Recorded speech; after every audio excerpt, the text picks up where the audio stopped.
The state is the ultimate arbiter in every case of conflict that arises, including conflicts involving the state itself.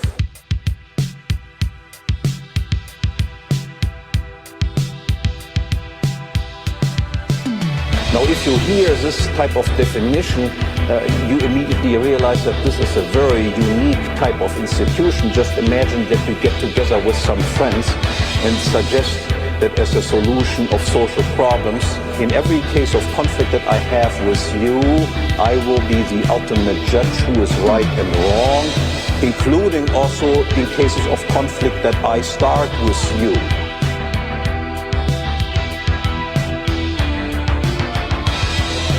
This is why all states are interested in taxation. We all know that if we have a conflict with the state that the state has actually caused, it is agents of the state that then decide whether they were right in hitting you on the head or they were not right, and you can predict, of course, what their decision by and large will be. Taxation.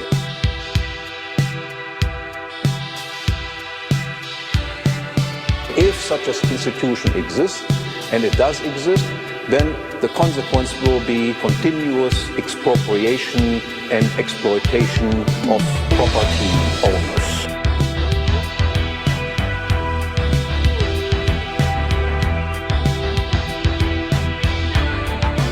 So there is then an alternative source of income to the state besides taxes, and that is trying to gain control over the production of money itself.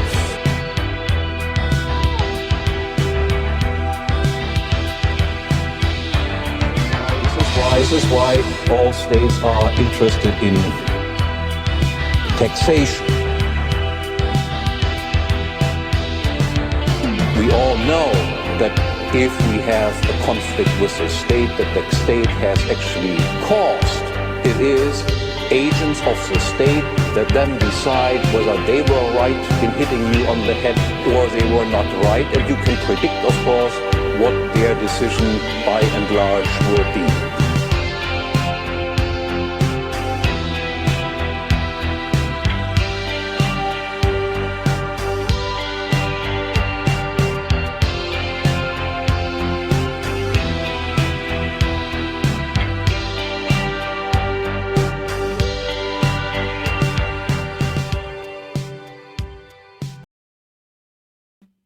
Hey, it's Jose Galison. You're watching No Way Jose. You can find me in the No Way Jose YouTube channel, all the major audio podcatchers in Odyssey, and Rumble. Rumble. Really trying to push that. I've been only posting, well, not only, but posting pretty much almost exclusively on YouTube for the time being, or not YouTube, but Rumble for the time being. Due to a recent strike, and I mean, I technically can post there, but I want to wait for it to expire. Figure whatever, good opportunity to build up my Rumble. Why chance screwing over my my YouTube like that? But you know, so point being, definitely go check out the Rumble. But with this series, I will be sure to put it up on YouTube because it's already part of a playlist, so it'd just be a pain in the ass to do it otherwise. So, you know, but still, please go check out the Rumble. It'll be up there as well. Also, the stuff you've been missing.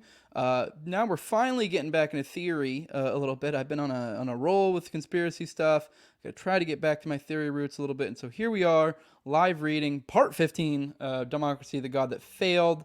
I do remind you guys, that little intro you guys heard is from Romero Synth. He has a bunch of other stuff. He's got like a Kinsella one. He's got a bunch of other Hoppe ones. But yeah, definitely go check him out on YouTube. I do, you know, I know they're a little bit lengthy, but you know, whatever. Fast forward if you're, I mean, these aren't like going live unless you're a patron. So fast forward. So just a reminder, but I just thought they were dope, and you know, so I figured I'd make them a part of this series. But yes, you know, you guys know what the deal is with the live readings. My guest today is Toad. Do want to remind the people how this works, what the logistics of this are. Typically, how this works is, like I already mentioned, for my patrons, is a live stream. It gets released roughly, or gets put out roughly a week early for my patrons, and I put it out, later, a week later for my for the public. So if you want to get that early content, and there's other perks too, but at the lowest level, $2, that gets you the early episodes. And that's patreon.com, just NoWayJose2020. Greatly would appreciate it if you want to support. If you don't, that's fine. Wait a week for it to come out. It is what it is. But yes, I do, at the highest level, that's my sponsors. My sponsors, for one, the guy I just mentioned, Toad, at Terrorgang Toad, whatever. He'll give his plugs later. Then I also have Abrogate D's on Twitter. I definitely go follow him. Then Kevin B. Clark, a full-time guitarist and private music teacher in the New York area. So if that sounds like something you need, if you need a guitarist for a gig, or you need somebody to teach you how to play guitar, he's your guy, and you're in New York. And then I also have at ZOVERACK on Twitter, or my buddy Zach Overacker. And yeah, like I said, Democracy of God That Failed, live reading. We're going to go and get into it today. One last thing, TopLobsta.com. That's where you can get my Terrence Hickey Didn't Kill Himself shirts, Kenneth Trendy Didn't Kill Himself shirts, or just a No Way Jose shirt, or other stuff. He's plenty of other stuff there, Tower Gang stuff, a bunch of other shows, non-show related stuff. But yeah, that's enough of that. Let's go ahead and get my buddy Toad in here. What's up, my man? Yeah. How you doing? What's up? I'm all right. How are you? Yeah, doing all right. I'm ready to get back into it. I kind of gave all the people that were actually following along with this a little bit of blue balls. I'm actually kind of surprised. I always assumed the numbers would be god awful on this, because we're on part 15, but not bad. I mean, don't get me wrong. These aren't like, viral sensations, but surprisingly, pretty decent, pretty consistent, good numbers. I'm for a friggin' live reading, 15 parts in, but go ahead. It's also not going to get your YouTube nuked because it's educational. Yeah, I guess so. We're just reading, and I don't know. I guess we've said slightly edgy stuff in here, but nothing too crazy. But yeah. But anyways, yeah, you ready to get in this, bud? We're on chapter 9 today, let's go ahead and get into it. I guess I'll let you read the first page this time around. All right. Ooh, I get to start. Maybe for the first time ever. Yeah, this chapter is on cooperation, tribe, city, and state. All right. Ludwig von Mises has explained the evolution of society, of human cooperation under the division of labor, as the combined result of two factors.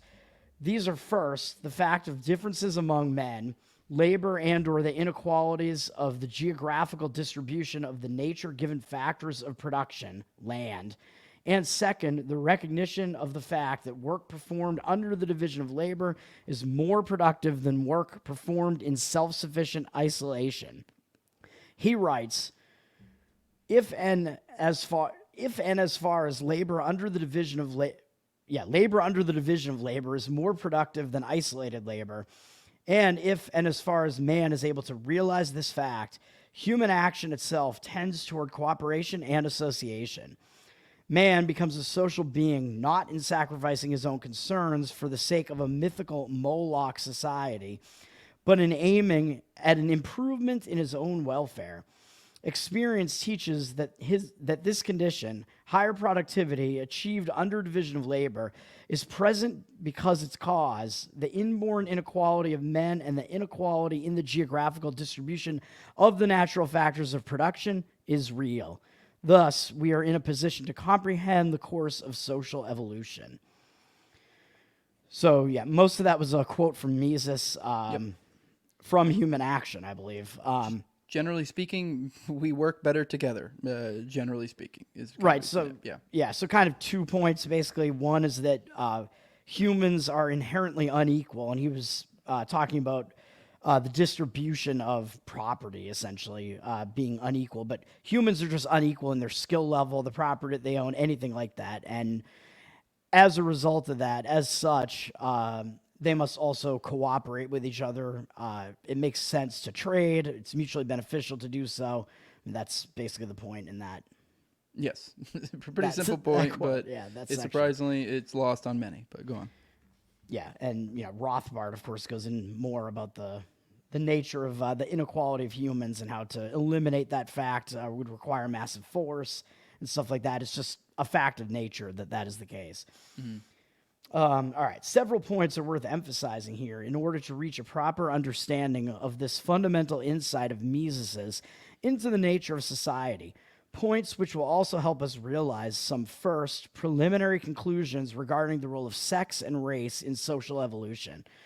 First, it is important to recognize that inequalities with respect to labor and or land are a necessary but by no means a sufficient condition for the emergence of human cooperation. If all humans were identical and everyone were equipped with identical natural resources, everyone would produce the same qualities and quantities of goods, and the idea of exchange and cooperation would never enter anyone's mind. However, the existence of inequalities is not enough to bring about cooperation. There are also differences in the animal kingdom, most notably the difference of sex, gender, among members of the same animal species, as well as the difference between the various species and subspecies, races. Yet there is no such thing as cooperation among animals. To be sure, there are bees and ants who are referred to as animal societies, but they form societies only in a metaphorical sense. The cooperation between bees and ants is assured purely by biological factors, by innate instincts. They cannot not cooperate as they do. And without some fundamental changes in their biological makeup, the division of labor among them is not in danger of breaking down. In distinct contrast, the cooperation between humans is the outcome of purposeful individual actions, of the conscious aiming at the attainment of individual ends. As a result, the division of labor among men is constantly threatened by the possibility of disintegration. All right, I would push back slightly here against him. I guess this is being a little bit pedantic. Maybe not pedantic. I think he used the wrong word there. I can't think of it. That might be the right word. Whatever. It might be. I don't know either what way, to say. The animal thing. I know it's a silly little point, but I would say that might be up for debate. Because I feel like especially some of the smarter animals, you could make a case that they do what he's saying they don't. Although at what point do you call that innate instincts? Like I don't know. I mean, it's kind of a sliding scale as you get to more intelligent animals, I think, if that makes sense. It's not like there's this magical spot where, like, because you look at like things like orcas, where they're extremely dolphins, and they usually operate in packs, and they're extremely intelligent. So it would make sense. A lot of that stuff is kind of conscious or purposeful actions they are engaging in. But whatever, that's being silly. Whatever, who cares? That's not really the point. But this is clearly, I know we started with a very simple point. It still sounds very simple where we're at now, but if you kind of draw this point out to its inevitable conclusion, it kind of slaps down egalitarianism, communism, stuff like that, because I mean, and this is like just simple stuff. I mean, this is like if, the whole idea that if everyone was identical and we all had the same stuff, there'd be no reason for us to interact with each other. Or to at least engage in trade and or stuff along those lines, or division of labor. But we're all different, and as such, that means we're not equal. And so this idea of equality is kind of silly. And just because we're not equal doesn't mean that like that's not like a bad thing. It's just just a reality. It is what it is. But I don't know if you have anything to say. I can. Yeah, I mean, I think he brought up the animal point. I think just kind of making the point that humans are like different. moral actors, whereas the other animal species are not.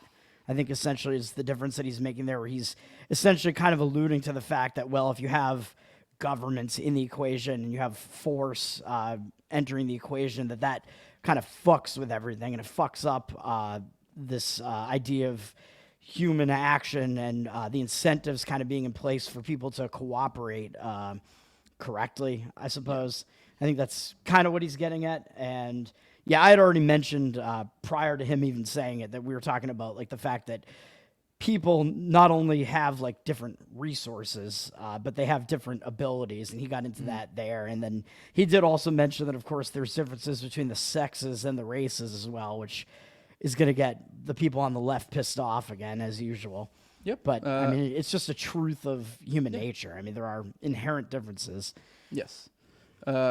Within the animal kingdom, then, the difference between the sexes can only be said to be a factor of attraction, of reproduction and proliferation, whereas the differences of the species and subspecies can be referred to as a factor of repulsion, of separation, or even of fatal antagonism, of evasion, of struggle, and annihilation. Moreover, within the animal kingdom, it makes no sense to describe the behavior resulting from sexual attraction as either consensual, love, or non-consensual, rape.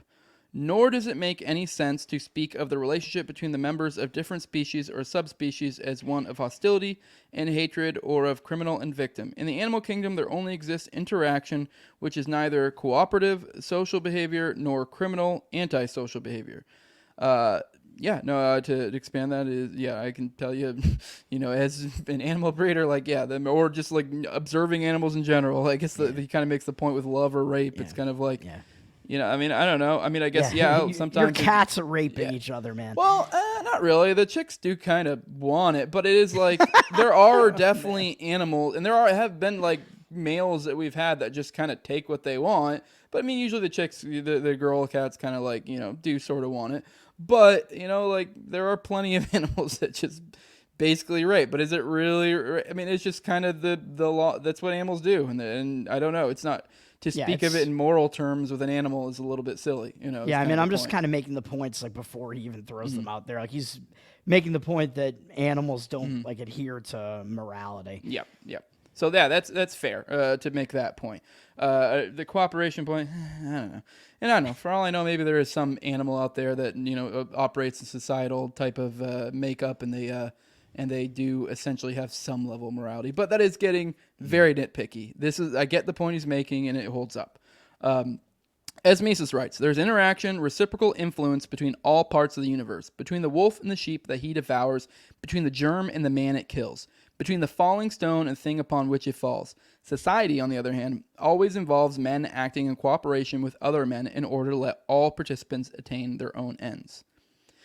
In addition to an inequality of labor and or land, a second requirement must be fulfilled if human cooperation is to evolve. Men, at least two of them, must be capable of recognizing the higher productivity of a division of labor based on the mutual recognition of private property, of the exclusive control of every man over his own body and over his physical appropriations and possessions, as compared to other self-sufficient isolation or aggression, depredation, and domination.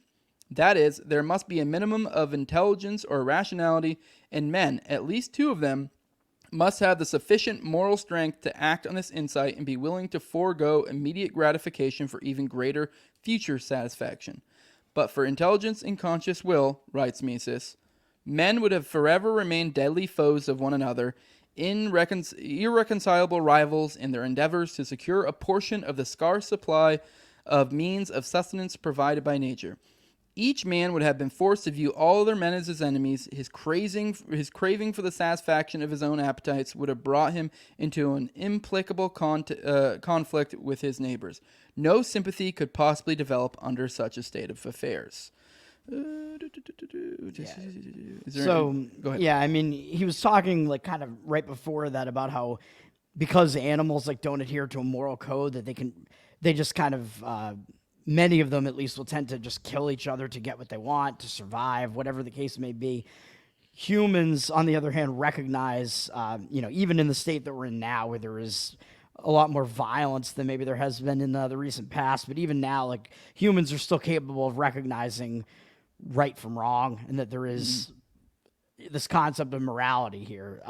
It's almost like he's alluding to his argumentation ethics here too, where he's kind of saying that, well, these two people would rather, talk this out. They'd rather cooperate to have some sort of like mutually beneficial exchange or whatever the case may be, rather than resort to immediately like killing one another to get what they want. Yeah. A member of the human race who is completely incapable of understanding the higher productivity of labor performed under a division of labor based on private property is not, properly speaking, a person, a persona, but it falls instead in the same moral category as an animal, of either the harmless sort, to be domesticated and employed as a producer or consumer good, or to be enjoyed as a free good. or the wild and dangerous one, to be fought as a pest. On the other hand, there are members of the human species who are capable of understanding the insight, but who lack the moral strength to act accordingly. Such persons are either harmless brutes living outside of and separated from human society, or they are more or less dangerous criminals. They are persons who knowingly act wrongly and who, besides having to be tamed or even physically defeated, must also be punished in proportion to the severity of their crime to make them understand the nature of their wrongdoings and hopefully to teach them a lesson for the future. Human cooperation, society, can only prevail and advance as long as man is capable of subduing, taming, appropriating, and cultivating his physical and animalistic surroundings, and as long as he succeeds in suppressing crime, reducing it to a rarity by means of self-defense, property protection, and punishment. Yeah, so again, kind of throughout that whole page, he's referencing back to time preference again in a lot of cases where, of course, he does that throughout this book where he's saying that man, to kind of be like civilized and have a civilized society, they must be able to sort of forgo that immediate gratification. Like really high time preference behavior would be like, oh, I'm just going to murder you and take what you have rather than, enter into some sort of exchange with you. I mean, I think that's sort of, generally the point speaking, that he's getting at there. And then he's getting at, sort of like you might need to like punish certain people who are actually resorting to violence in order to disincentivize it, I think is sort of what he's getting at there. Yeah, punish might be the wrong word technically, although it sort of fits because I know typically libertarian law is more about what's the word I'm looking for? Not compensation, but kind of making things right again. I forget the term for it. Instead restitution. Restitution. That's the word I was looking for. So yeah, it's more about restitution, which I guess technically in a sense isn't punishment, but if you're having to go through that, it kind of is because punishment would be retribution versus restitution is like making the damaged party whole, which I think is more important than the other. Although I think there is some benefit to both things. Yeah, I mean, there's something to that. Yeah, which I would say, I guess because he said a rarity by means of self-defense. I would call self-defense essentially a form of punishment. Yeah. So you FAFO, you frigged around, you found out. Right. And so I would consider that, I guess in a sense a punishment. But I guess typically the civilized way, libertarian civilized way would be restitution, which technically I don't know if you'd really call it punishment, but it kind of is. If you're the one having to go through if you stole something from someone, then you have to deal through the process of restitution. By the end of it, you realize like you would have been in a much better situation had you never committed the crime in the first place. So in a sense, it's a punishment. You're losing lots of time from your life. You're probably going to end up losing some money just in the effort of because it's not as simple. Anyone who's read libertarian legal theory knows it's not as simple as I took X, give X back. A lot of times there's other other factors that come in play. It's like how long did you have it? Was it something they need? Right. What other damages have come in play? So it's not that simple. But anyways, the ultimate general point he's making here, like you got at, is essentially he's kind of making it simplifying all the stuff he said earlier, which essentially we need to, in order for society to flourish, we essentially need to find ways to reduce essentially crime or any sort of property infringements, because if that is essentially predation, that is pulling away from society, that is decivilizing, I guess would be the word, so that's really all it is. And once you can reduce that, then society will flourish forward. And as Rothbard kind of gets at in some of his writing, there is you could sort of have discussions about like what the actual restitution should be.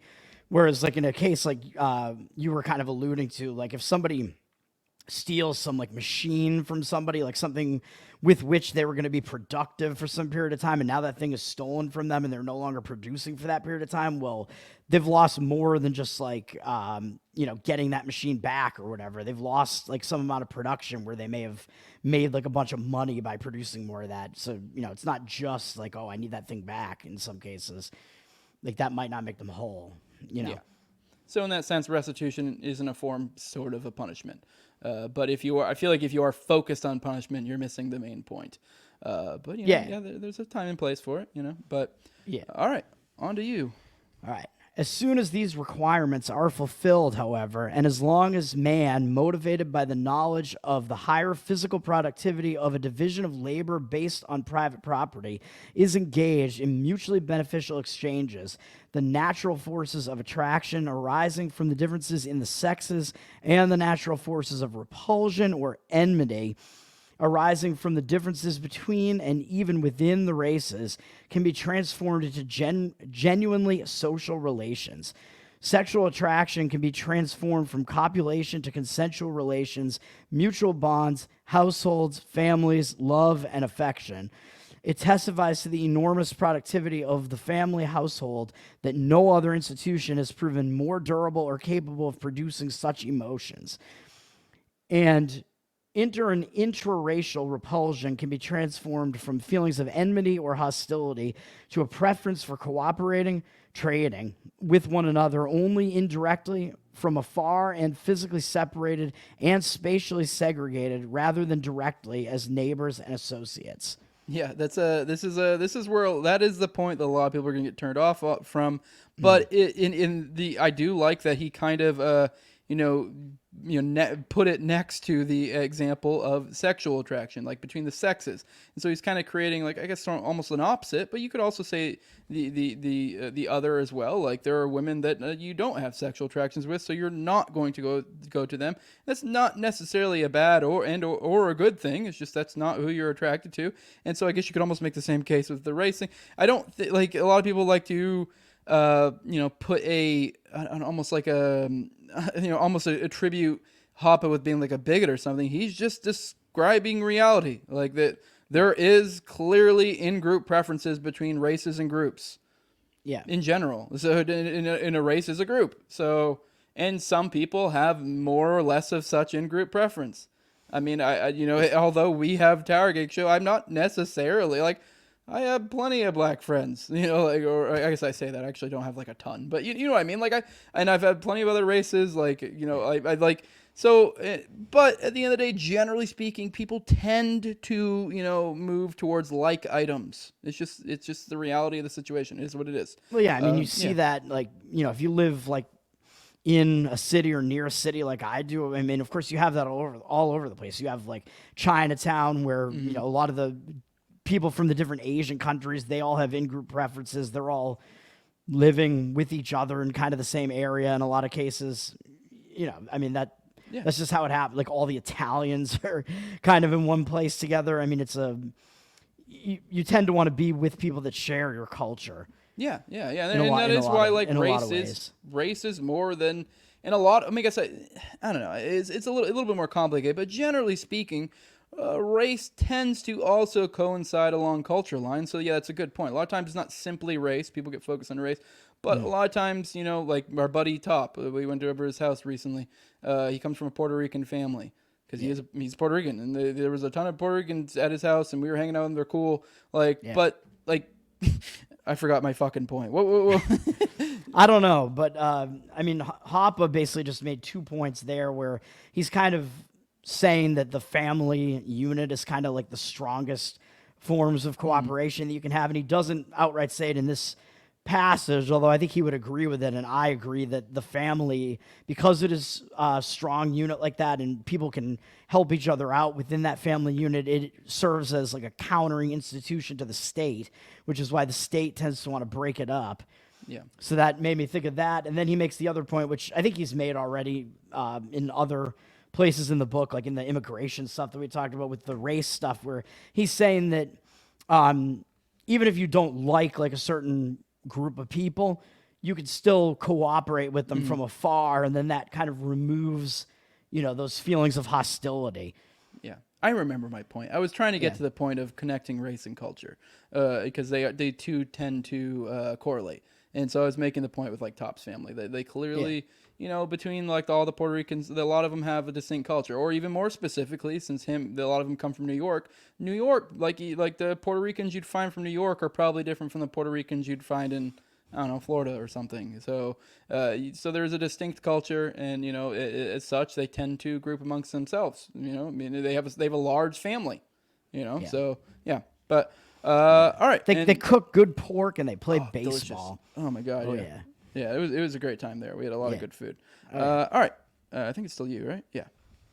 All right, yeah. Human cooperation, division of labor, based on the one hand on integrated family households and on the other one, separated households, villages, tribes, nations, races, etc., wherein man's natural biological attractions and repulsions for and against one another are transformed into a mutually recognized system of spatial, geographical allocation, of physical approximation and integration, or of separation and segregation, and of direct or indirect contact, exchange, and trade, leads to improved standards of living, a growing population, further extensification and intensification of the division of labor, and increasing diversity and differentiation.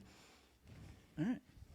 So, yeah, I mean, that's just kind of more, I guess, reiterating what he was saying before, where, yeah, like, people will tend to want to cooperate rather than, have like these hostile feelings towards one another, and that can take place from afar, with people of different groups, whatever. Like, I know Dave Smith, like, a lot of times brings up the example of, like, him getting in a cab and, like, how he absolutely doesn't share, like, any culture with this cab driver, but because they're making this, like, mutual exchange, they're, like, very courteous to one another and they're friendly, like, I'm going to pay you money, you're going to give me a cab ride, that type of thing. And yeah, I mean, he just talks about how, like, behavior like that, Hoppe talks about in that paragraph there, like, behavior like that tends to lead to more of the division of labor, and you have people kind of falling into, like, where their skills actually lie and stuff like that.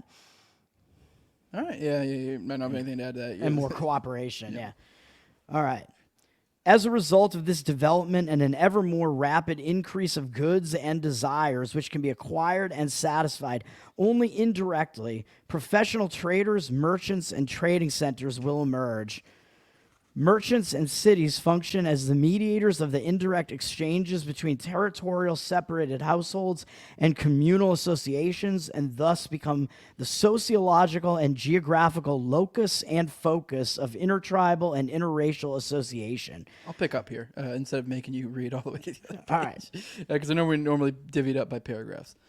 It will be within the class of merchants in which racially, ethnically, or tribally mixed marriages are relatively most common.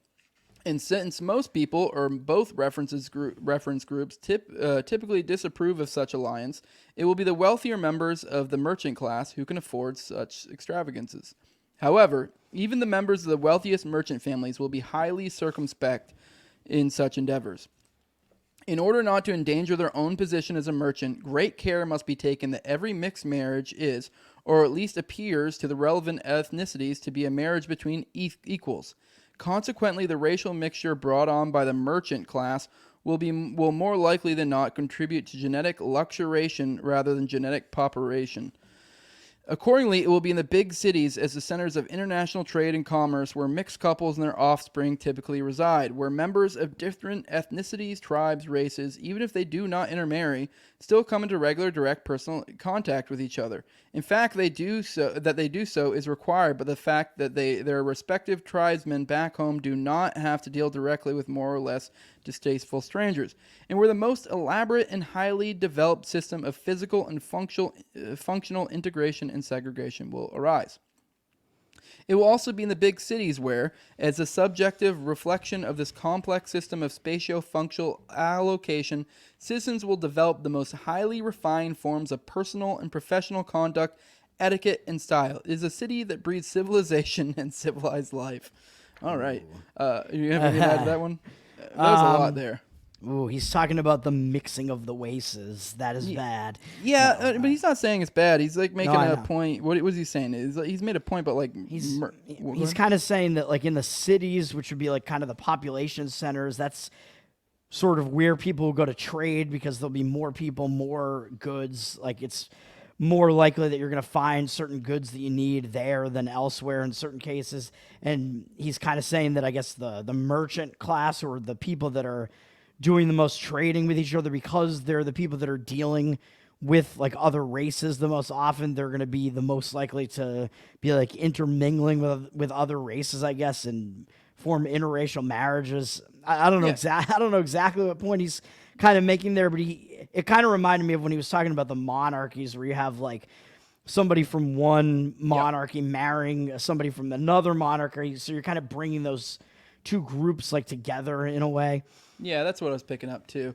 Yeah, that's what I got out of it. Yeah, I think he's just kind of making the point that, yeah, like you said, in the more higher population, more trade locations, yeah, you're going to tend to mix. It does make sense if you do think about it. Typically, the more rural you get, the more segregated in a sense it is. And I don't mean like literally segregated. I just mean people more kind of, I guess, in a voluntary segregation kind of way. Because you typically see, like, you know, in a lot of areas, people tend to group up by, I mean, not necessarily race, but more like culture, which tends to correlate with race in a lot of ways. So, you know, you are going to see a lot of that in rural areas. You're going to see, you know, like I grew up in the country and I lived in Maine, lived in Tennessee, you know, both in rural areas. And I think we had like one black kid in both schools, so, or both classes, not the entire school. There was more than that. But like, point being is that's just typically how it works. Like, it was a rural, you know, typically, you know, predominantly white area, and there's going to be other areas that are going to be rural, predominantly black. That's just weirdly how it kind of tends to work out. Yeah, the plantations. Yeah, and then even where I live now, there's an area that's like nothing but Mexicans. You know, not too far from me, and because there's a lot of migrant workers here and stuff, and there's almost like Mexican cities, and so that, you know, it kind of makes sense. You know. Yeah. I'm not sure I agree with the final sentence that Hoppe just had there with talking about how like cities are where civilization and civilized life are. I think we have found the opposite to be the case. And well, he says it breeds it. I think what he's kind of getting at is he's trying to make a point of the, you know, kind of the race mixing or whatever, that this is where cultures kind of come and combine. And I think he was kind of making a point because he made the point. I mean, if they're cooperating with each other and, you know, actually exchanging with each other voluntarily, I would agree. But yeah, he was making a point earlier about a marriage between equals, and he was kind of like making a point about like race or whatever. So the point being is that like certain, you know, race might. I'm kind of liking to use culture a little bit better here because it is like I feel like it's not as. That's a little bit more kind of, I think, what he might be getting at. Hoppe's being like anti-racist here. Yeah, what exactly. He kind of is. He's kind of making the point that like.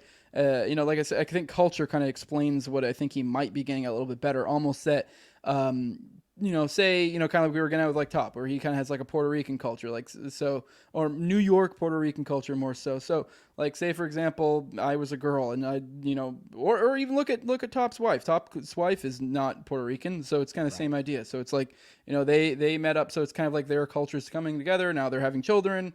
You know, so, you know, like now he is kind of making the point that he is also sort of making the point that cultures aren't equal.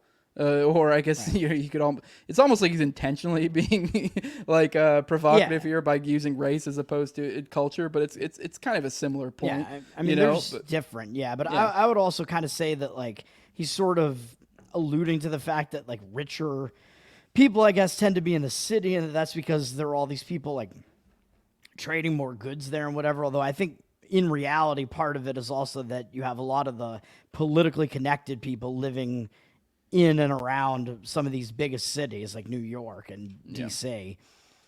All right. To maintain law and order within a big city, with its intricate pattern of physical and functional integration and separation, a great variety of jurisdictions, judges, arbitrators, and enforcement agencies, in addition to self-defense and private protection, will come into existence. There will be what one might call governance in the city, but there will be no government state.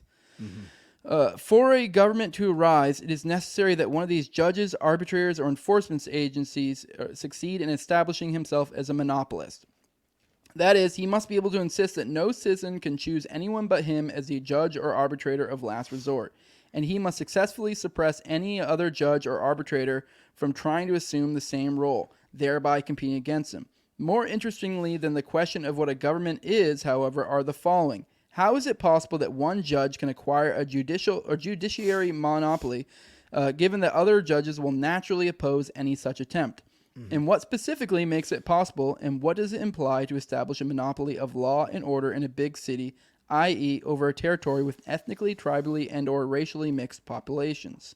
Yeah, so this is something that a lot of, I guess I would say, like, left-leaning libertarians, or there's a certain sector of libertarians who don't really get this, what Hoppe is saying here, and they can't really wrap their minds around this, and they immediately think, oh, well, that's a government, even when it isn't. And Hoppe is pointing out, like, what you would have here, like, you would have institutions that are like private defense, like maybe private policing, security, whatever you might want to call it, private courts, things like that. You would need that for certain forms of defense, for security, for arbitration, for, getting people restitution, things like that. You would need that. And he's making the point that that is not a government if all of this is happening voluntarily and people are paying for these services to happen, things like that. Like, it only becomes a government or a state if somebody has a monopoly on it. And he's saying that for somebody to acquire that monopoly, they're going to have to exert force to do that. And that, like, I mean, he's kind of getting to theory land here, like ANCAP theory, but, in an ANCAP society, like, there would be a push against that. Like, this one, like, judge or whatever isn't going to be able to just seize control if these other people are being like, well, no, you're not going to do that. We'll, like, defend ourselves against that. And, like, it's similar to, like, Rothbard makes points like this in For New Liberty, I think. Yeah. Yeah. Yeah, I want to say this paragraph kind of explains that previous sentence we were getting at, because he starts talking about how to maintain order, and he says that it wouldn't have a government, and then he goes into it. So it almost makes it sound like he was presupposing, or maybe we missed a certain sentence, we missed a certain something that was specifying it. It almost seems like he was making the point, like, for example, there is a city that breeds civilization and civilized life. And he's almost making the point in the act, like in a, in a society absent, a decivilizing force like a government, essentially. I think that might have been what he was getting at, because absent a government, a city is, and that does make sense, that would be the place where populations go to intermingle, and typically the cream of the crop, kind of would arise. So that might be kind of what natural he was getting. elites. Yeah, that's what he was kind of getting at with the race mixing or culture mixing or whatever word whatever way you want to look at it. That might have been what he was getting at, because in that situation, yes, that would breed it. But now in a situation where a government's present, that's going to create different incentives, and that actually might create what he was. It might create the inverse, and instead of the cream rising the crop, it may be the opposite. It would create a decivilizing force, and and in that case, you could almost make a case that the government's causing the culture mixing to become a almost say bubbling. Kind of look at the cities now. Like look how. People are always talking about like race wars or a civil war or whatever. It's like a lot of that's I don't know, maybe that is a function of that. Now, absent a government, I feel like, Hoppe would be right. These large population centers would have these proper governances in place, and they would, voluntary governances, and they would, it wouldn't have this issue. It would be a ground where cultures go to, breed civilization and civilized life, So yeah, I think that is what he's saying, and I would agree with that. It's just that like you were kind of just saying, what we have now in reality, that is not the case, and these cities are really kind of these like hubs of the state, if you want to look at it that way, where you have kind of the opposite effect, like you were saying. It's like more like decivilizing aspects of it, more so and than they create anything else, enmity between the cultures, races, groups, whatever, as opposed to allowing them to cooperate in their own voluntary manners, and essentially not forced integration, not forced segregation, but allowing them to integrate as they see fit. And as such, like he was kind of getting at, typically that would cause people, like say the mixing of the groups would be more selective, and cause say this culture and that culture to come together and be like, take the finer points of each culture and kind of mix and create that, the civilization and civilized life, like he's getting at. But all right, let's go on. Yeah, like I'm still gonna go into Chinatown and get some bomb Chinese food, man. Exactly. All right. First, almost by definition, it follows that with the establishment of a city government, interracial, tribal, ethnic, and clannish familial tensions will increase. That's what we were just talking about. Because the monopolist, whoever he is, must be of one ethnic background rather than another. Hence, his being the monopolist will be considered by the citizens of other ethnic backgrounds as an insulting setback, i.e., as an act of arbitrary discrimination against the people of another race, tribe, or clan. The delicate balance of peaceful interracial, interethnic, and interfamilial cooperation achieved through an intricate system of spatial and functional integration, association, and separation, segregation, will be upset. Second, this insight leads directly to the answer as to how a single judge can possibly outmaneuver all others. In brief, to overcome the resistance by competing judges, an aspiring monopolist must shore up added support in public opinion. In an ethnically mixed milieu, this typically means playing the race card. The prospective monopolist must raise the racial, tribal, or clannish consciousness among citizens of his own race, tribe, clan, etc., and promise, in return for their support, to be more than an impartial judge in matters relating to one's own race, tribe, or clan. That is exactly what citizens of other ethnic backgrounds are afraid of, i.e. being treated with less than impartiality. Yep, exactly what I just said earlier, Right. but said way better. Right. So, yeah, so that's a good point, and that is kind of what we see now with like the progressive side of things, where you see that the people that are in charge, you know, they're mostly like rich white people, but of course, what are they doing? They're like they're trying to appeal to like all these other races. Well, no, we're on your side here, and that's what they're going to do, right? Yep, exactly. You know, that's what they're claiming they're going to do. Yeah. Yep, and so then it causes enmity between the groups. Yep. Right. Yep. All right, let's keep it moving. I think we'll probably go ahead and just try to finish this chapter. We were talking about ending at part 3, but let's unless you disagree, maybe we can stop. Yeah, I mean, we're almost already up to that section stop. So yeah. All right. At this stage in this sociological reconstruction, let us, without further explanation, briefly introduce a few additional steps required to arrive at a realistic contemporary scenario regarding race, sex, society, and state. Naturally, a monopolist will try to maintain his position and possibly even turn it into a hereditary title, i.e. become a king. However, accomplishing this within an ethnically or tribally mixed city is a far more difficult task than within a homogeneous rural community. Instead, in big cities, governments are far more likely to take on the form of a democratic republic with open entry into the position of supreme ruler, competing political parties, and popular elections. In the course of the political centralization process, the territorial expansion of one government at the expense of another, this big city model of government then will become essentially its only form. That of a democratic state exercising a judicial monopoly over a territory with racially and or ethnically widely diverse populations.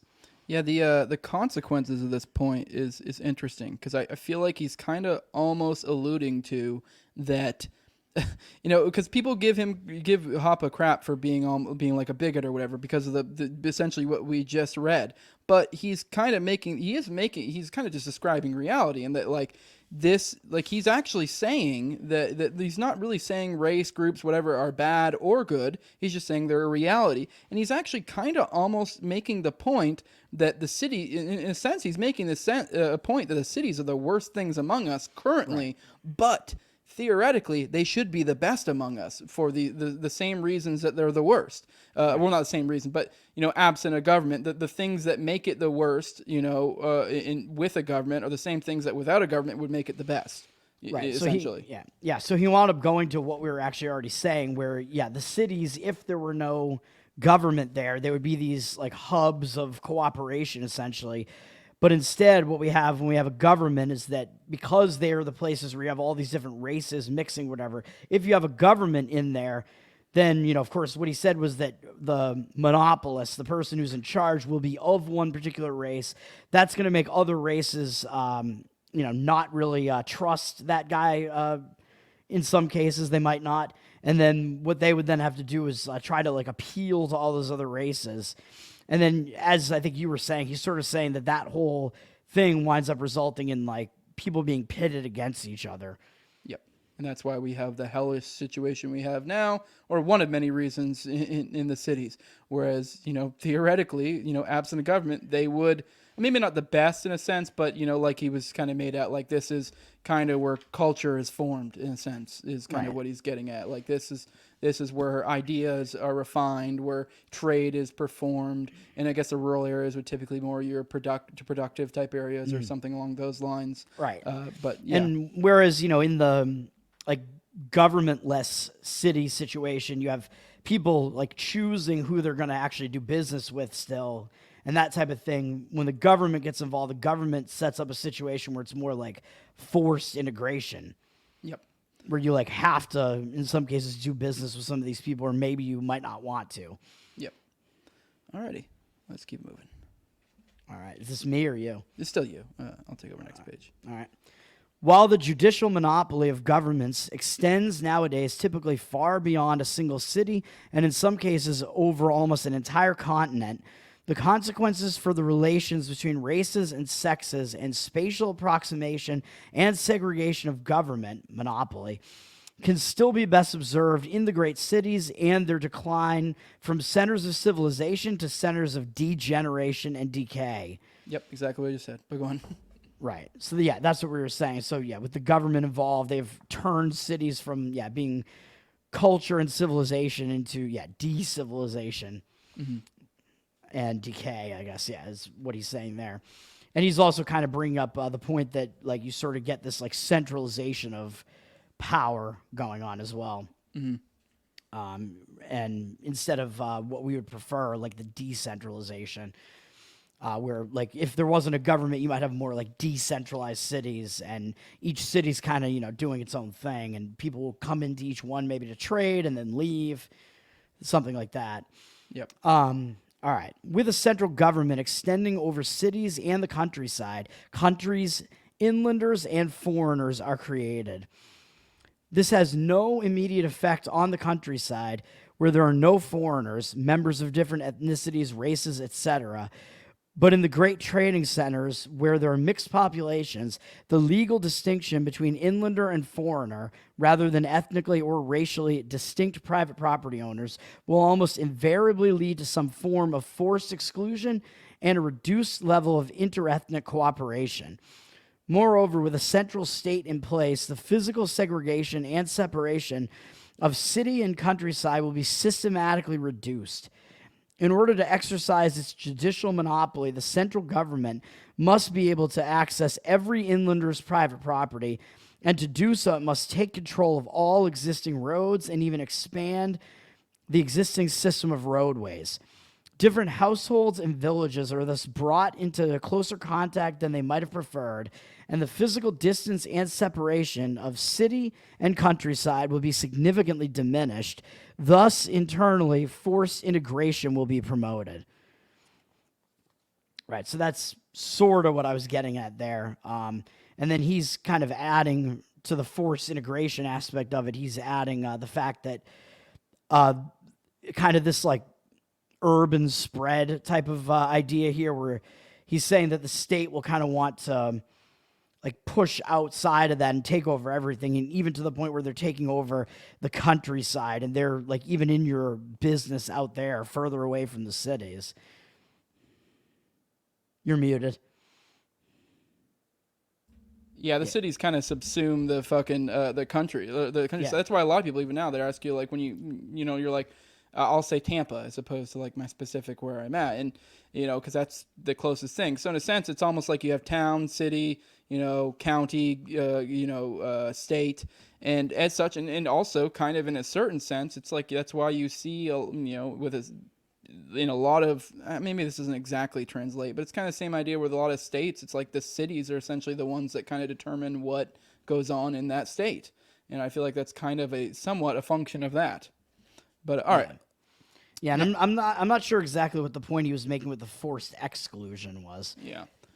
All right. Naturally, this tendency towards forced integration due to the monopolization of roads and streets will be most pronounced in the cities. This tendency will be further stimulated if, as is typical, the government takes its seat in a city. A popularly elected government cannot help using its judicial monopoly to engage in redistributive policies in favor of its ethnic or racial constituency, which will invariably attract even more of its own tribe's members. And with changes in the government, more members of even more and more different tribes will be drawn from the countryside to the capital city to receive either government jobs or handouts. As a result, not only will the capital become relatively oversized as other cities shrink, at the same time, due to the monopolization of public streets, whereon everyone may proceed wherever he wants, all forms of ethnic, tribal, or racial tensions and animosities will be stimulated. Yeah. All right. Moreover, while interracial, tribal, and ethnic marriages were formerly rare and restricted to the upper strata of the merchant class, with the arrival of bureaucrats and bums from various racial, tribal, and ethnic backgrounds to the capital city, the frequency of inter-ethnic marriage will increase, and the focus of inter-ethnic sex, even without marriage, will increasingly shift from the upper class emergence to the lower classes, even to the lowest class of welfare recipients. All right, yeah, that was the point he was making earlier, where he was kind of getting at with the merchants and kind of the race mixing or culture mixing or whatever you want to call it. It's kind of the idea that typically in a absent a government, there wouldn't be essentially like a almost like the bug lights where it's drawing people into it. The typically lower class, the less desirables, the less productive individuals. So typically in a absent a government, this would be a hub of trade, and this would be typically more well-to-do merchants and stuff would reside there.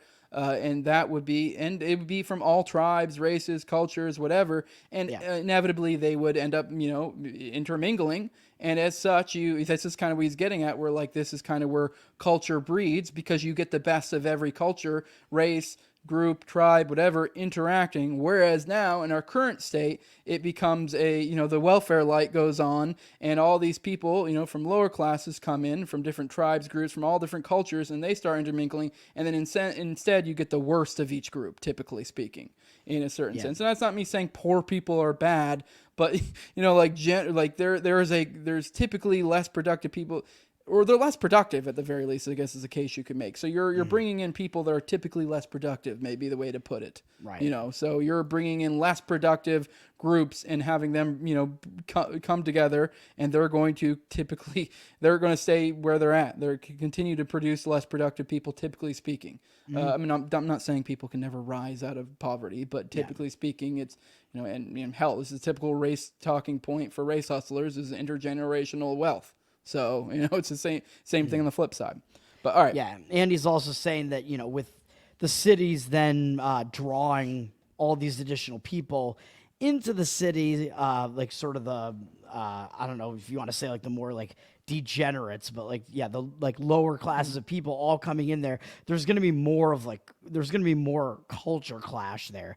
Because whereas like with that merchant class where they actually have like that incentive to cooperate with each other, and it's all going to be sort of voluntary, you have like the state coming in here, and then all these other people, from sort of the lower strata are all coming in there as well. They're all clashing, and that might lead to more like violence, basically. And he's kind of talking about all those people having to like share the public streets. You get like this forced integration aspect to it going on. Yeah. All right. No, he's about to say exactly what I just said, but a lot smarter. Rather than genetic luxuration, which is kind of what I was getting at, the consequence is increased genetic pauperization, a tendency furthered by the fact that government welfare support will naturally lead to an increase in the birth rate of welfare recipients relative to the birth rate of other members, in particular of members of the upper class of their tribe or race. As a result of this over-proportional growth of low and even underclass people and an increasing number of ethnically, tribally, racially mixed offspring, especially in the lower and lowest social strata, the character of democratic, popular, government will gradually change as well. Rather than the race card being essentially the only instrument of politics, politics becomes increasingly class politics. The government rulers can and will no longer rely exclusively on their ethnic, tribal, or racial appeal and support, but increasingly they must try to find support across tribal or racial lines by appealing to the universal, not tribe or race specific, feeling of envy and egalitarianism, i.e. to social class, the untouchables or the slaves versus the masters, the workers versus the capitalists, the poor versus the rich, etc. Right. So, yeah, I mean, that is something that they do absolutely do. As we can see, the government makes all these appeals to egalitarianism to, try to justify the welfare state and all of the types of things like that.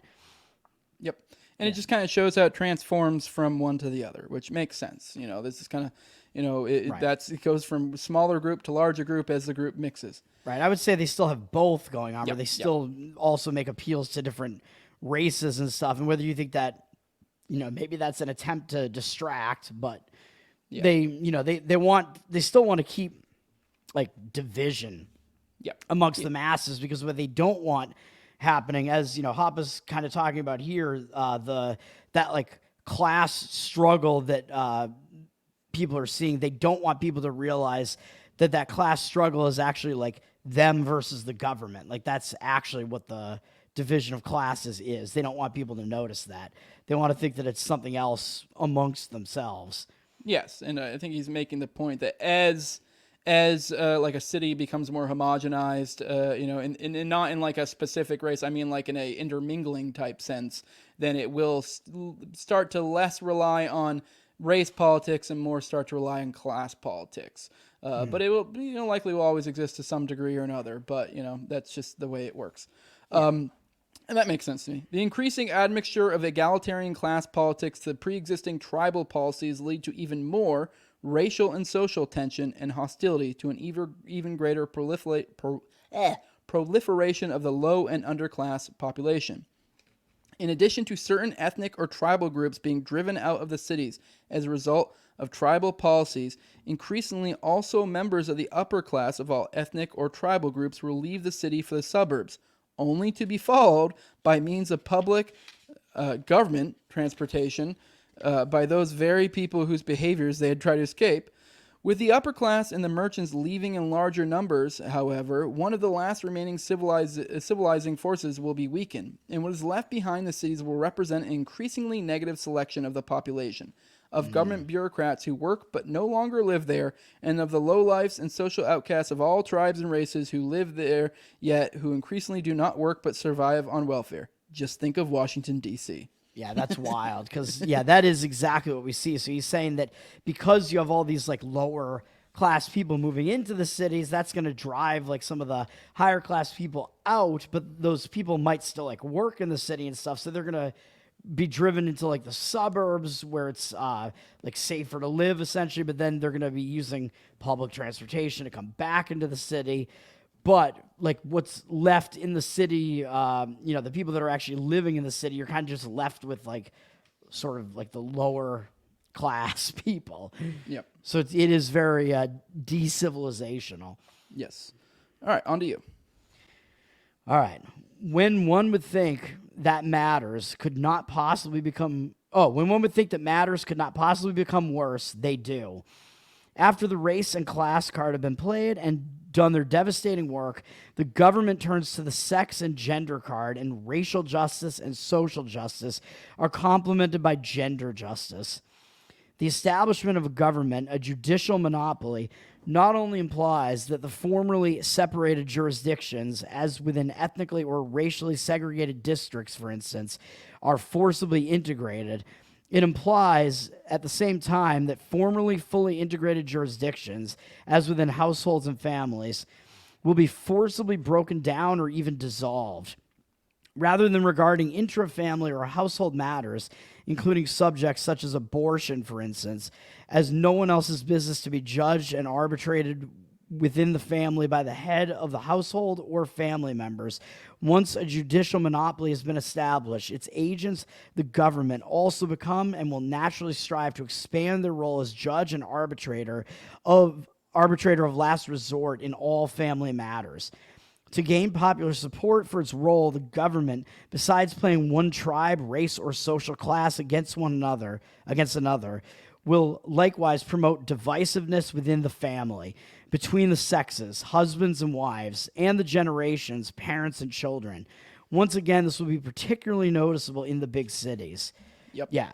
So that's wild. That is exactly what we see going on. They're finding all these different ways to divide the populace, and not only the populace, but they want to divide like the families themselves, which is something that I was alluding to earlier, because the government realizes that the family is a competing institution to them.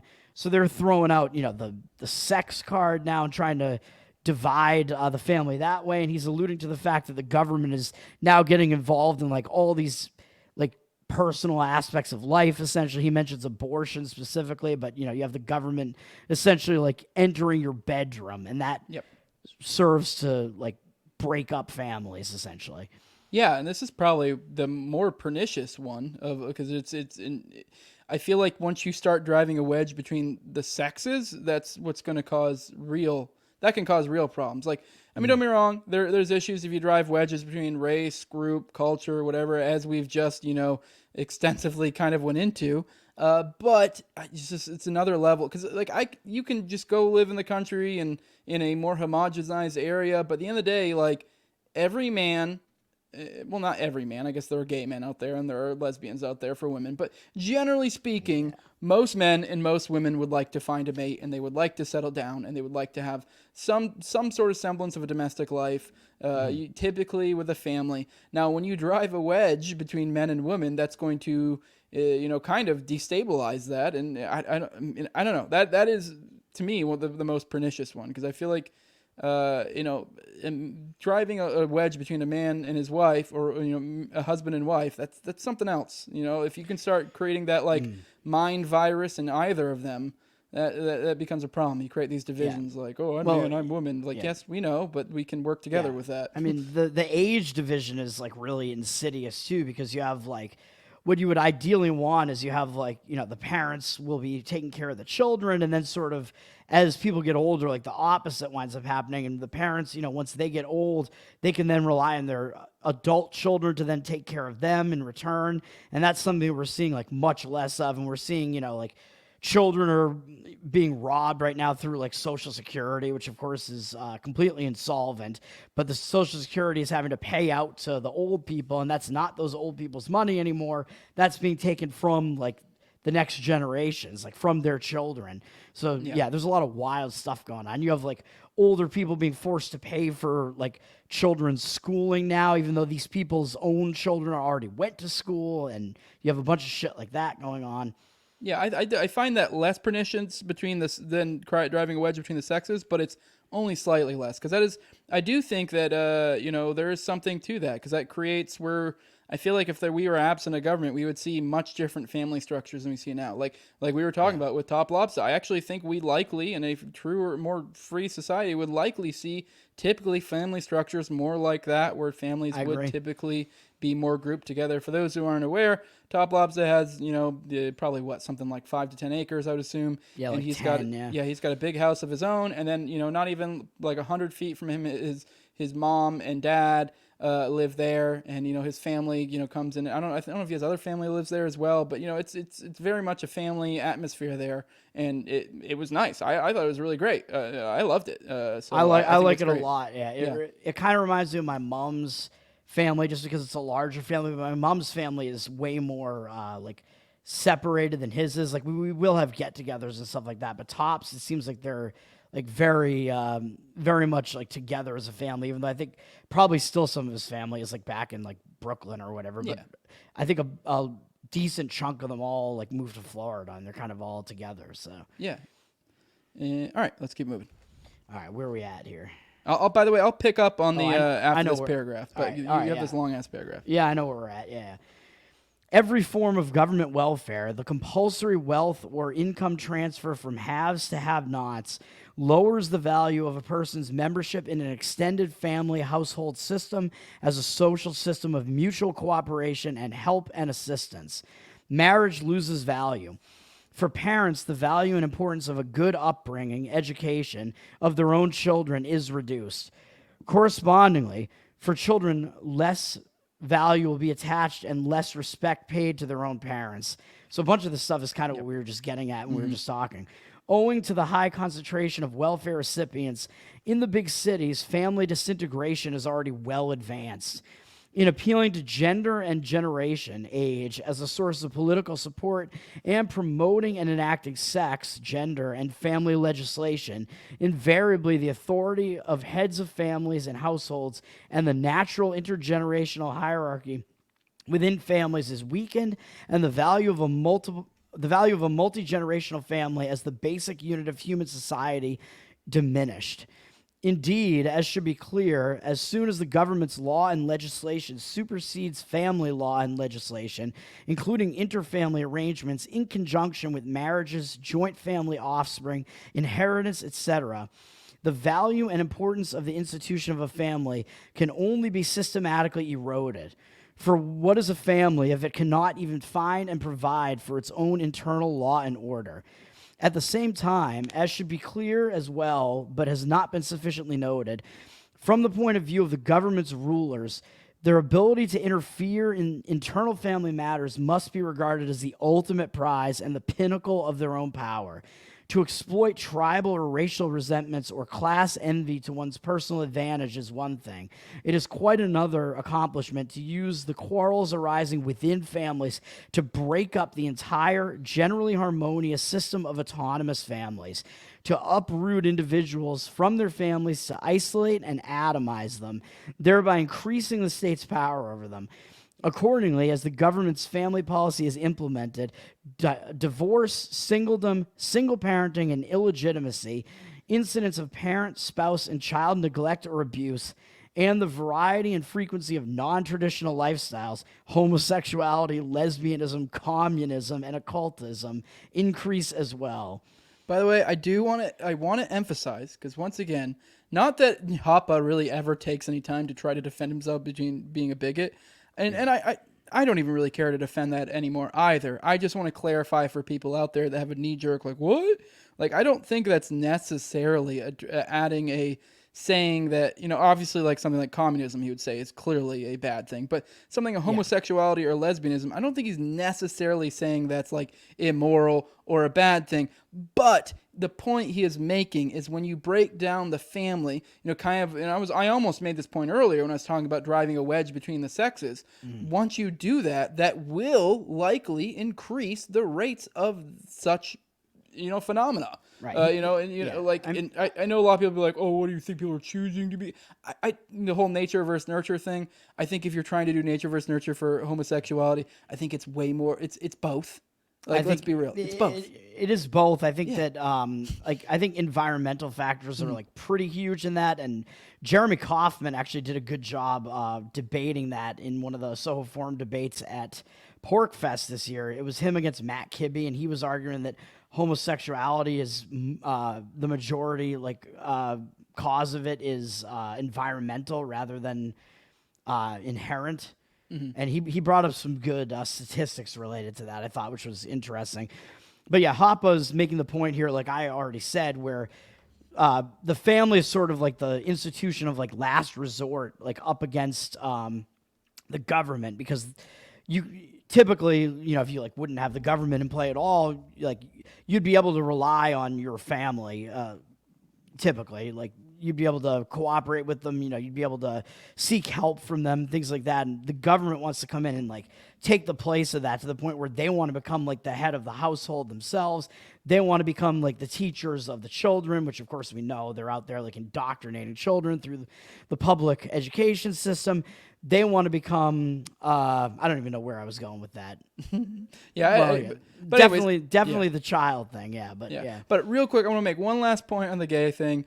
I like with the whole nature versus nurture thing, or actually the point I wanted to make is I actually do think that if we say we had magical free land or liberty, whatever, say we had Hoppe land or whatever the hell you want to call it, I do think there would still be gay people. Like even if we, the millions of years from now, we have the perfect libertarian society, there'd still be gay people. And I've actually read I can't remember what book it was, but I was reading something. I mean, there'd still be murder too, but okay, but that's not the point I'm making. And the point I'm making is, I do think that that to some extent that is a natural phenomenon. But I do think that also can be influenced by external factors as well. So the point being is I've actually shown I believe it's in like families with like a ton of brothers. Typically That's the later brothers tend to have a higher chance of being gay essentially. And I think the point the book, I mean, I'm not recollecting it very well, but the point they were making at it was almost like within a natural within a family or within a society.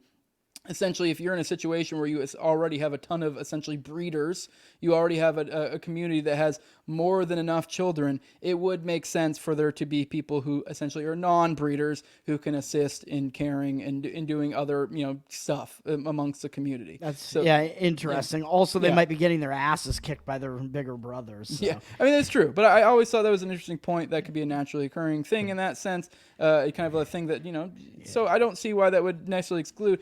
But if you're in a situation like we are now, where you start driving a wedge between the sexes, that's probably going to increase that phenomena to where it is, because we want breeders, we want to create,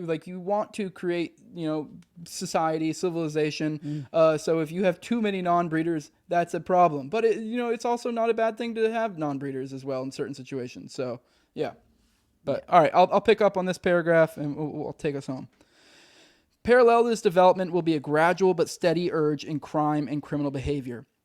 Under monopolistic auspices, law will invariably be transformed into legislation. As a result of an unending process of income and wealth redistribution in the name of racial, social, and/or gender justice, the very idea of justice as universal and immutable principles of conduct and cooperation will be eroded and ultimately destroyed. Rather than being conceived of as something pre-existing and to be discovered, law is increasingly considered as government-made law, legislation. Accordingly, not only will legal uncertainty increase, but in reaction, the social rate of time preference will rise, i.e., people in general will become more present-oriented and have an increasingly shorter planning horizon. Yeah. Moral relativism will also be promoted. For if there is no such thing as an ultimate right, then there is also no such thing as an ultimate wrong. Indeed, what is right today may be wrong tomorrow, and vice versa. Rising time preference combined with moral relativism then provides a perfect breeding ground for criminals and crimes, a tendency especially evident in the big cities. It is there that the dissolution of families is most advanced, that the greatest concentration of welfare recipients exists, that the process of genetic pauperization has progressed furthest, and that tribal and racial tensions as the outcome of forced integration are most virulent. Rather than centers of civilization, cities have become centers of social disintegration and cesspools of physical and moral decay, corruption, brutishness, and crime. Yeah, so I think he's kind of making the point there, continuing with the fact that governments are like dissolving families, that results in like higher time preference and I guess like a shorter planning horizon, because he's made the point like earlier in the book too, like with like the monarchy example, like what would happen is if you're like breaking up those families or whatever, like the parents are less incentivized to be planning for the future because they're trying to plan for like their children's future. Yeah. Right. So they're going to be more focused like on the immediate and kind of like themselves. So you get those shifts in time preference, which are not good. Higher time preference. Yeah. I also think the moral relativism point he's making is actually kind of a result of low time preference. Because in a sense, I'm not going to take like an hour to talk about morality because I have a different understanding than most libertarians do. But I think in a certain sense, from a rational perspective, if you are to have a super low time preference, morality, the way you perceive morality shifts because you have a lower time preference. You're more about the immediate. You're more about the present. So doing a bad act, you don't think about the possible consequence of that, however long in the future, and the cascading effects of it. So, whereas if you have a longer time preference, you may think, yeah, this one thing, that is sort of bad. Like I may, or like I may. What was it? Fuck! I lost my track of my line of thought. But you know what I mean. Like I don't know, but like if you're like worse off as a result of like government policy or whatever, you might you'll have a heightened time preference, but you might be more likely to resort to like immoral acts to even just to try to like survive. Like you might, I don't know, maybe you'll commit theft or something, or murder or something like that to get something that you kind of need to survive. Exactly. Or you think you do, at least. Yeah, and I'm not saying, I just think the things are definitely highly correlated, is my point. Yeah. Because I think if you have a low time preference, I think in a lot of senses, morality can also a lot of times be rationalized to kind of almost like a long time preference type thing, and the idea that like people behave in this manner because they know, generally speaking, this is the better thing for in the long term if I behave in this manner. You know what I mean? Like, this promotes certain behaviors that, create good effects in the future. Whereas, or you can just go, or I can steal this thing now and I have it now. Now. Yeah, I was wondering if he was just talking about like the moral relativism being kind of a result of like a bunch of more laws being in place that kind of like shift what people think about like right and wrong. And then of course you wind up like in the cities, what we see now is you have this like anarcho-tyranny type of situation, if you want to call it that, where you have like the government is sort of just not enforcing certain laws. Like they're allowing people in San Francisco to steal up to like some amount of money's worth from stores, and that doesn't get enforced at all. But then if a guy tries to defend his store with a weapon or whatever, then he gets charged with something, with some crime, even though he was acting in self-defense. So it's all out of whack. Yeah, no, I actually agree with your point that was the point Hoppe was making. I was just adding to his point that I think the moral relativism might not necessarily be a direct result of low time preference, but I think it's highly correlated. Yeah. But yeah. All right. What follows from all of this? Clearly, Western civilization has been on a course of self-destruction for quite some time. Can this course be stopped? And if so, how? I wish I could be optimistic, but I am not so sure that there is a sufficient reason for optimism. To be sure, history is ultimately determined by ideas, and ideas can, at least in principle, change almost instantly. But in order for ideas to change, it is not sufficient for people to see that something is wrong. At least a significant number must also be intelligent enough to realize what it is that is wrong. That is, they must understand the basic principles upon which society, human cooperation, rests, the very principles explained here. And they must have sufficient willpower to act accordingly in this insight. But it is precisely this which one must increasingly doubt. Civilization and culture do have a genetic, biological basis. However, as a result of statism, of forced integration, egalitarianism, welfare policies, and family destruction, the genetic quality of the population has almost certainly declined. Indeed, how could it not when success is systematically punished and failure rewarded? Whether intended or not, the welfare state promotes the proliferation of intellectually and morally inferior people, and the results would be even worse were it not for the fact that crime rates are particularly high among these people and that they tend to eliminate each other more frequently. He's literally making the evolution argument that, yes, we are devolving, evolutionarily speaking, in a certain sense, because literally we are the incentives in place are essentially causing a situation where, like he said, failure is rewarded, and so survival of the fittest then becomes the failures. So that's like the income tax. You're essentially you're disincentivizing productive work, and then the inverse of that, you're giving out welfare with that money. You're actually incentivizing not being productive and not working. Yes. So I think he's literally making the argument we are genetically devolving as well, not only civilization, devolving. I think we are. People are way more retarded. Yes. However, even if all of this does not give much hope for the future, all is not lost. There still remain some pockets of civilization and culture, not in the cities and metropolitan areas, but in the heartland, countryside. In order to preserve these, several requirements must be fulfilled. The state, a judicial monopoly, must be recognized as a source of deciviliization. States do not create law and order. They destroy it. Families and households must be recognized as a source of civilization. It is essential that the heads of families and households reassert their ultimate authority as judge in all internal family affairs. Households must be declared extraterritorial territory, like foreign embassies. Voluntary spatial segregation and discrimination must be recognized as not bad, but good things that facilitate peaceful cooperation between different ethnic and racial groups. Welfare must be recognized as a matter exclusively of families and voluntary charity, and state welfare is nothing but the subsidization of irresponsibility.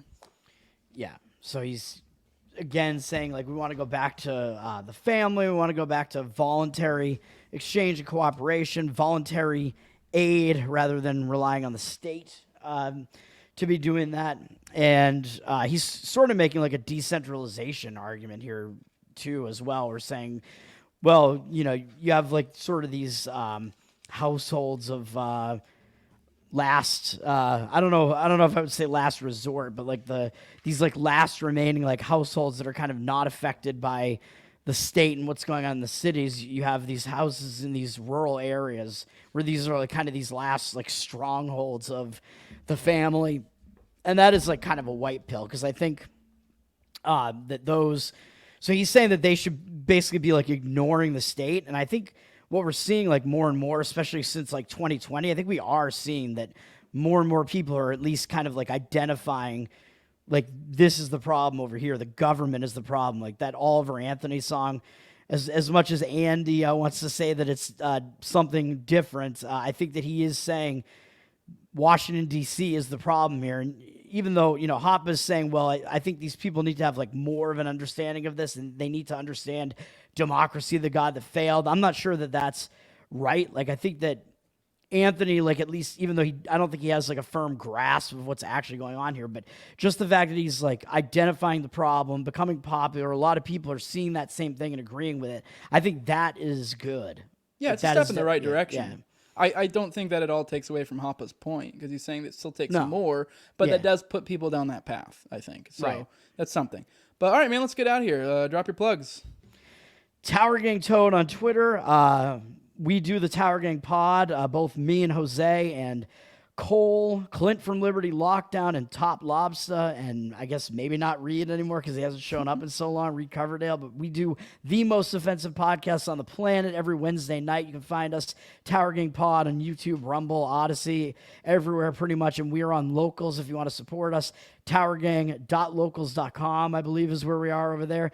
And I also do a sports betting show now called Better Off Dead. I dropped a college football week 1 episode. I don't know when this episode is going live, but I dropped that on Thursday morning, which was this week. So I don't know if it'll be too late for people by then, but. You mean today? Okay, so you dropped on the 31st. So this will probably go out about a week from now, roughly. But yeah, I have 3 plays on Saturday the 2nd that I mentioned in that episode. Yeah. Well, all right. This is the No Way Jose show. You can find me on YouTube, all the major auto podcasters, Odyssey, Rumble. And also, if you want to follow me on Twitter, @TowerGangJose is where you can get me. If you want to support me, patreon.com/NoWayJose2020. Make sure to like, share, subscribe, comment. I'll do all that stuff. Boost up in the algos. And with that, we are out. Thanks for coming on, bud. Yeah, thanks for having me, man. Peace.